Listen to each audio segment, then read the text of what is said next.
ఎప్పటికప్పుడు తాజా వార్తలను అందిస్తున్న జీకే న్యూస్ కు స్వాగతం.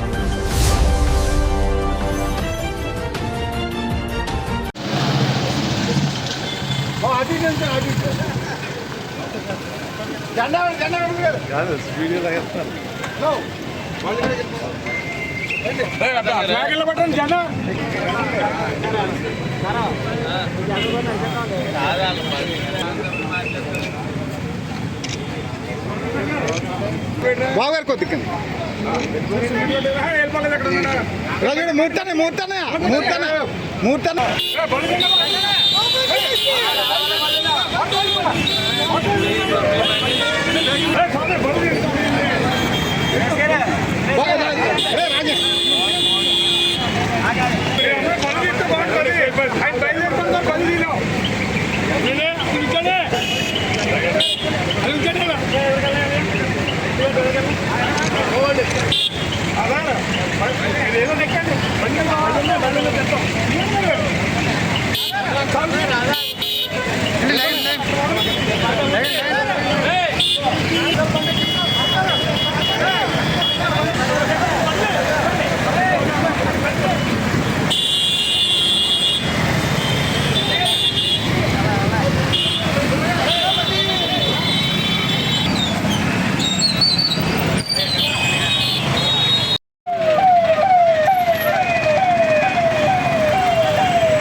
బడ్జెట్ ని చేసుకుంటానే ఎలాగంటే నెలకు ఒక 20,000 రూపాయలు బడ్జెట్ అనుకో, ఆ 20,000లో 1,500 రూపాయల ఆదాయం కలిగిందంటే ఆ 1,500 పిల్లలు ఫీజులకో ఇంకోదానికో దేనికోదానికి ఉపయోగపడుతుందని మంచి సంకల్పంతో ఆలోచించుకున్న చిన్న కుటుంబాలు ఎక్కువ కూడా ఈ మన గవర్నమెంట్ కలిగించడానికి నేను ముఖ్యంగా ధన్యవాదాలు తెలియజేస్తున్నాను. ఈ అవకాశం ఇచ్చిన పెద్దలందరికీ ధన్యవాదాలు తెలియజేస్తున్నాను.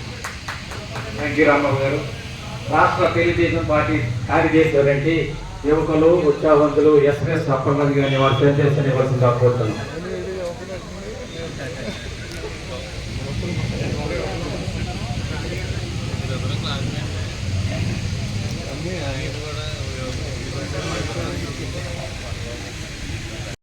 చూసుకున్నట్టయితే ఏ వ్యాపార వ్యవస్థ కూడా బాగోలేదు.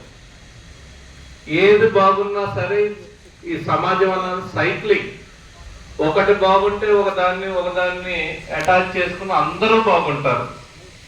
ఈరోజు రాష్ట్రంలోనే కాదు దేశంలో కూడా ఏ వ్యవస్థ బాగోలేదు. బట్టల కొట్టోళ్ళు పరిస్థితి అలాగుంది, మెడికల్ షాప్ పరిస్థితి అలాగుంది, మోటార్ ఫీల్డ్ పరిస్థితి అలాగుంది. అందరి కూడా ఏ వ్యవస్థ ఉన్నా సరే ఏదో ఉంటున్నాం, బతుకుతున్నాం, దాన్ని వదలలేక వ్యాపారాలు చేస్తున్నారు. ఇందాక సురేష్ గారు చెప్పినట్టు మాల్స్ వచ్చేసి దానికి అలవాటు పడిపోయి, లేకపోతే ఆన్లైన్లో అలవాటు పడిపోయి జనాలు చిన్న వ్యాపారస్తులందరినీ కూడా దెబ్బతీసే పరిస్థితి. ఇది టెక్నాలజీ పెరిగింది కాబట్టి ఆ అలవాటు చేసుకున్నారు కాబట్టి దాన్ని ఎవరు కూడా ఏం చేయలేని పరిస్థితి. ఈరోజు జిఎస్టి తగ్గించడానికి గల కారణం, వాళ్ళు తీసుకోగల నిర్ణయానికి గల కారణం ఇదే. ఇప్పుడు కేంద్ర ప్రభుత్వం అన్నా రాష్ట్ర ప్రభుత్వం అన్నా సమాలోచనలు ఆలోచించి ఏ వ్యవస్థ బాగోలేదు, రాష్ట్రం బాగోవాలి, దేశం బాగోవాలి, అందరూ బాగోవాలి, మళ్ళీ పరిమితి చెంది పూర్వ వైభవానికి రావాలి అని ఒక నిర్ణయం తీసుకున్నారు. దీన్ని మనం అవగాహన కల్పించాల్సిన అవసరం ఉంది. అవగాహనతో పాటు ముందుగా అధికారులు వ్యాపారస్తులకి సహకరించాల్సిన అవసరం ఉంది. మీరు వాళ్ళ మీద ప్రెజర్ పెట్టకుండా వాళ్ళకి అవేర్నెస్ కల్పించుకుంటూ వాళ్ళ ప్రతి వ్యవస్థలోని తప్పులు ఒప్పులు ఉంటాయి, దాన్ని భూతద్దంలో చూడకుండా ఇప్పుడున్న పరిస్థితులకు వాళ్ళకి సహకరించాల్సిన అవసరం ఉంది. మోటార్ ఫీల్డ్కి అయితే మీరు సహకరించాల్సిన అవసరం ఉంది. వాళ్ళ పరిస్థితి కూడా అగమ్య గోచరంగానే ఉంది. ఖచ్చితంగానే బతకలేక బతుకుతున్నారు మొత్తం అందరూ కూడా. ఈరోజు గవర్నమెంట్ నుంచి వాళ్ళకి సహకారం అందిస్తే రేపు వాళ్ళు మళ్ళీ మంచి భవిష్యత్తు వస్తే మనకి గవర్నమెంట్కి సహకారం అందిస్తారు కాబట్టి ఒకరికొకరు సహకారం అందించాల్సిన అవసరం ఉంది. దీన్ని కూడా ప్రజల్లోకి తీసుకెళ్లాల్సిన అవసరం ఉంది. మనం ప్రతి దాని మీద జిఎస్టీ తగ్గింది ఈరోజు. ఇందాక మూర్తి గారు చెప్పారు, బడ్జెట్ వేసుకుని బతికే వాళ్ళకి చాలా అవసరం ఇది. ఓ 10,000 15,000 పెట్టి కిరాణా కొనుక్కుంటే దాని మీద 1,500 2,000 మిగులుతుందంటే ఆ 2,000 కూడా వేరే విధంగా ఉపయోగించుకుంటుంది ఆ కుటుంబం. ఈరోజు ట్రాక్టర్ల మీద తగ్గింది, రైతుకు ఉపయోగం. అలాగే లారీ మీద తగ్గింది, లారీ యూనియన్ వాళ్ళకి ఉపయోగం. వ్యాన్ల మీద తగ్గింది, వ్యాన్ల వాళ్ళకి ఉపయోగం. బైక్స్ మీద తగ్గింది, బైక్స్ కూడా చాలా అవసరం. ఈరోజు ట్రాన్స్పోర్ట్ ప్రతి ఇంట్లోని కూడా ఒక బండి ఉంటుంది, 2 బళ్ళు ఉంటున్నాయి. ప్రతి ఒక్కరికి కూడా చాలా అవసరం. దాంతో పాటు టైర్ల మీద తగ్గింది. బండి ఒకసారి కొంటాం మనం, 4-5 సార్లు టైర్లు వేయాల్సిన పరిస్థితి ఉంటుంది. విడి భాగాల మీద జిఎస్టీ తగ్గింది.